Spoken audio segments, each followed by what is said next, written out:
हमें ज्ञान नहीं था चीज़ का, तो मुझे डर लगा कि मैं मर गई। अरे बाप रे! अब क्या होगा, इतनी जल्दी मर गई मैं। और मैं एकदम बॉडी को ज़ोर से फिसली और अपनी बॉडी में आके गिर गई।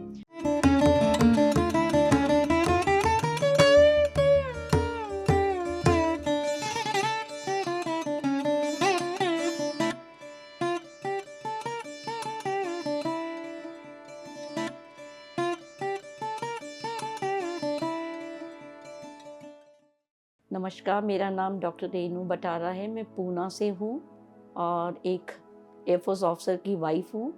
और ध्यान का मुझे बिल्कुल भी 60 प्लस होने पर भी मुझे पता नहीं था कि ध्यान क्या चीज़ है।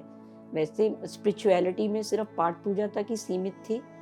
और धीरे धीरे मेरी एक फ्रेंड है एयरफोर्स की, उसने मुझे बोला कि ध्यान किया कर, तुझे तो ध्यान बहुत अच्छा लगेगा। तो मैंने बोला मुझे नहीं आता है। शी टॉट मी कि अपनी सांसों को देखना है तुमको।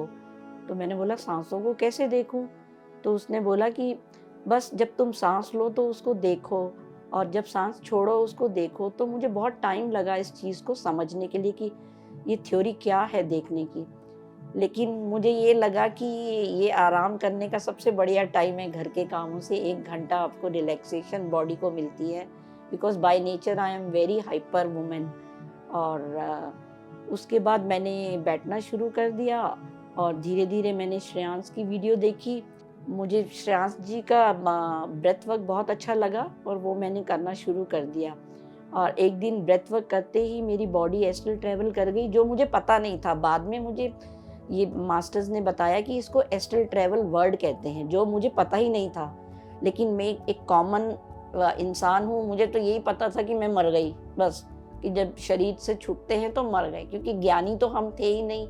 हमें ज्ञान नहीं था चीज़ का, तो मुझे डर लगा कि मैं मर गई। अरे बाप रे! अब क्या होगा, इतनी जल्दी मर गई मैं। और मैं एकदम बॉडी को ज़ोर से फिसली और अपनी बॉडी में आके गिर गई। उसके बाद थोड़ा-सा मुझे लगा कि ये नहीं करना चाहिए। फिर धीरे-धीरे मैंने बाकी ज्ञानियों से पूछा। उन्होंने बोला ये ऐसे होता है, इससे डरना नहीं है, तुम करो, तुम जल्दी पहुँचोगे, सीखोगे। तो धीरे-धीरे मैंने ध्यान फिर से शुरू किया और फिर मेरे को बहुत सारे विजन्स दिखने लगे वॉल पे ही मुझे कमरे में लाइट दिखती, ऐसे दिखता वॉल पे डिफरेंट डिफरेंट गॉड गॉडेस दिखने लगे। तो I thought it is my illusion. तो इल्यूजन भी ऐसा था कि नहीं था, मुझे कुछ ज्ञान तो था नहीं। ध्यान में आने के बाद ही ज्ञान हुआ ना मुझे चीज़ों का। और फिर देखा कि ये ऐसे बन रहा है और ये ऐसे कर रहा है। और अभी मैंने 45 डेज़ का दीप्ति नडेला का जागो योगी जागो ध्यानी 45 डेज़ का कोर्स करा। और उसमें भी मुझे एक विजन हुआ कि बहुत सारे ऋषि बैठे हुए हैं और वो अपना पाठ पूजा कर रहे हैं ऑरेंज कलर के कपड़े पहन के। और उसमें मुझे लग रहा है कि आग निकल रही है, लेकिन आग कहीं नहीं दिख रही मुझे। और उसमें एक चाइनीज़ और जापानीज़ लैंग्वेज में कुछ कुछ लिखा हुआ है। तो आई स्टार्टेड रीडिंग कि ये क्या वर्ड है, क्या लिखा है। बहुत कोशिश करी हुई है मतलब मैंने पढ़ने की, पर पढ़ा नहीं गया। फिर दीप्ति मैडम की क्लास के बाद मैंने उनको अपना ये क्वेश्चन जानने की कि क्या ज्ञान है इसके अंदर। So then she told me कि ये आपकी बॉडी में कोडिंग हुई है, अभी डिकोडिंग होगी जब इसका टाइम आएगा। So then I came to know, और मुझे ज्ञान हुआ कि लाइफ में चीज़ें क्या होती हैं जो एक नॉर्मल आदमी को पता ही नहीं है, ध्यान करने से ही पता चलता है उसको। तो वो सब होने के बाद तब मुझे बहुत अच्छी चीज़ें लगी कि ध्यान बहुत अच्छी चीज़ है। और health wise, family wise, money wise, everything is normal, everything is good. God has given me everything good. और मेरे हस्बैंड भी अभी मेरे साथ आ, इसका श्रेयांश का कोर्स करके आए हैं बैंगलोर से 10 दिन का। और वो कोर्स इतना अच्छा था कि उस कोर्स में हमें साइंटिफिक वे में ही हैज़ एक्सप्लेन्ड, मतलब जो चीज़ें साइंटिफिक हमें पता नहीं थी वो हम जान गए कि क्या होती हैं, क्या चेंज होता है, कैसे होते हैं आपके सेल्स वगैरह, एवरीथिंग।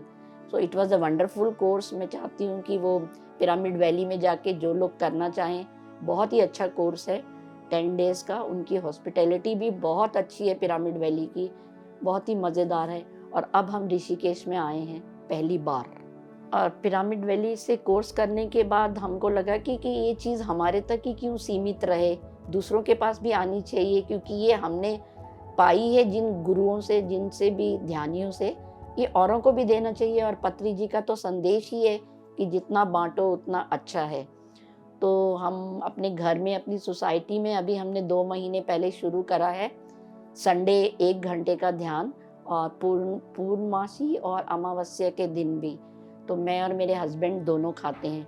ध्यान में मेरे हस्बैंड को बहुत अच्छा एक्सपीरियंस हुआ, क्योंकि फौज में रहने के कारण वो नॉनवेज खाते थे, और घर में तो नहीं बनता था लेकिन नॉनवेज अच्छे से खाते थे।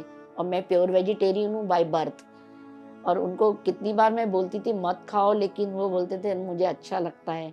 लेकिन सबसे बड़ा हमें जो ध्यान का फ़ायदा हुआ, मेरे हस्बैंड ने ध्यान में आने के बाद, हम एक दिन क्लब गए पार्टी में, तो मैंने बोला आज नॉनवेज नहीं खा रहे?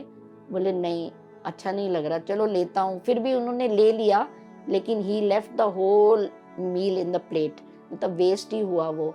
और उसके बाद से उन्होंने बोला कि अब मुझे नॉनवेज अच्छा नहीं लगता। जब से श्रेयांश डागा ने हमें सब कुछ साइंटिफिक वे में समझाया है, वहाँ वीडियो देखे कि जानवरों को काटते हुए उनकी मनोस्थिति कैसी होती है, तो वो बहुत ही अच्छा, मुझे बहुत खुशी हो गई कि अब मेरे हस्बैंड नहीं खाते और मेरे बच्चे दोनों वो भी खाते हैं। और उनको भी मैं रोज़ वो वीडियो भेजती हूँ और दिखाती हूँ कि आप इसको छोड़ दो अब खाना, नॉनवेज को।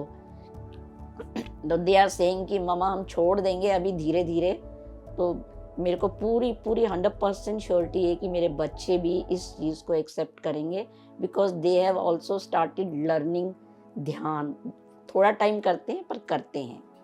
ध्यान करना तो अच्छा है ही है, घर में तो हम रोज़ ही ध्यान करते हैं, सुबह भी और शाम को भी सोने से पहले कर लेते हैं ध्यान।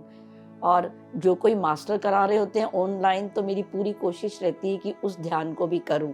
जैसे दीप्ति नडेला मैडम का मैंने 45 डेज का ध्यान करा, जागो योगी जागो ध्यानी। तो बहुत ही अच्छी तरह से उन्होंने चीज़ों को एक्सप्लेन करा। शुरू में थोड़ी सी लैंग्वेज फ़र्क थी, पर दीप्ति नडेला इतना अच्छा समझाती हैं, इतने प्यार से समझाती हैं। और वर्ड थोड़े डिफ़िकल्ट लगते थे उनकी लैंग्वेज के, लेकिन अब सब समझ में आने लग गया कि क्या क्या बता रही हैं वो हमें, और कैसे समझा रही हैं कि लाइफ को कैसे चेंज करना है। और उनका सबसे प्यारा वर्ड है अवेयरनेस में रहना। मीन्स हम जो भी करते हैं अवेयरनेस में करना चाहिए। खाना बना रहे हैं तो यू शुड बी अवेयर कि यू आर कुकिंग। आप डांस कर रहे हैं, यू शुड बी अवेयर कि आप डांस कर रहे हैं। तो जिस काम में आप हैं उसको 100% दें। और अभी जो घर में ध्यान करते हैं, और पिरामिड वैली का 10 दिन का ध्यान था जो पिरामिड के नीचे बैठ के हमने करा, उसमें इतनी एनर्जी, इतनी ऊर्जा है कि उसके बाद आप इतने एनर्जेटिक हो जाते हैं। और पिरामिड वैली में मुझे सबसे अच्छी चीज़ लगी कि हम तो इंसान थे, वहाँ ध्यान करने गए, मैंने वहाँ जानवरों को ऑब्जर्व करा। डॉग्स थे, बहुत स्ट्रे डॉग थे। एक दिन भी मैंने एक कुत्ते को वहाँ भौंकते नहीं देखा। और हमारे पीछे कितने कई बारी वॉक करते हुए कुत्ते चलते थे, लेकिन कुछ नहीं बोलते थे। तो मैं अपने हस्बैंड को बोलती थी ये जैसे हम फॉरेन में जाते थे ना, कुत्ते भौंकते नहीं। यहाँ की एनर्जी, पिरामिड वैली की क्या एनर्जी है कि कुत्तों को भी समझ आता है कि यहाँ खामोश रहना है, चुप रहना है और शांत रहना है, अपने में रहना है। That was the wonderful thing I have seen. वरना इंडिया में तो हर जगह ही कुत्ते स्ट्रे डॉग भौंकते हैं, लेकिन पिरामिड वैली का जो ओरा है, और फिर उनकी जो गौशाला देखी, that was also so beautiful. कितने नीट एंड क्लीन, और हर काम उनका इतना एफिशिएंट है कि आप कुछ भी मांगो, वहाँ का हर एम्प्लॉई आपको प्यार से, इतने प्यार से विद इन ए सेकेंड वो आपके लिए वो चीज़ ला के देगा। मेरा एक एक्सपीरियंस हुआ कि मुझे दूध पी के सोने की आदत है, और 2 दिन तो मैंने होटल में वहाँ पिरामिड श्रेयांश डागा का जो सोल करी है उसमें मांगा नहीं शर्म से, लेकिन पंजाबी होने के कारण मुझे नींद ही नहीं आई दूध के बिना। तो फिर 2 दिन के बाद मैंने वेटर को बोला कि भैया दूध ला दोगे। मतलब मेरे बोलने की देर है कि उसने गरम ग्लास दूध का मुझे रोज, मतलब कितने अच्छे वहाँ लोगों की ऊर्जा इतनी बढ़िया है, इतने हेल्पफुल हैं कि मुझे लगता नहीं कि मतलब आपकी कोई इतनी मदद, इतना प्यार से और सह के सब आपका काम करते हैं। It's a wonderful experience. मुझे लगता है हर किसी को वहाँ पिरामिड वैली में 2 दिन 3 दिन रहना जाना चाहिए। तो अगर मेरे एक्सपीरियंस से आपको सीधा सीधा समझ में आ गया है तो बहुत अच्छा, लेकिन फिर भी मैं हाथ जोड़ के रिक्वेस्ट करती हूँ कि सबको ध्यान करना चाहिए। ध्यान करने से आपके अंदर जो खुशी, जो प्रसन्नता और दूसरों को आप दे पाते हैं, वो आप शायद ही अपने पैसे से भी किसी को नहीं दे पाएँगे, जो अपने ज्ञान से आप किसी को देंगे। तो प्लीज़ बाँटिए, जितना हो सके बाँटिए।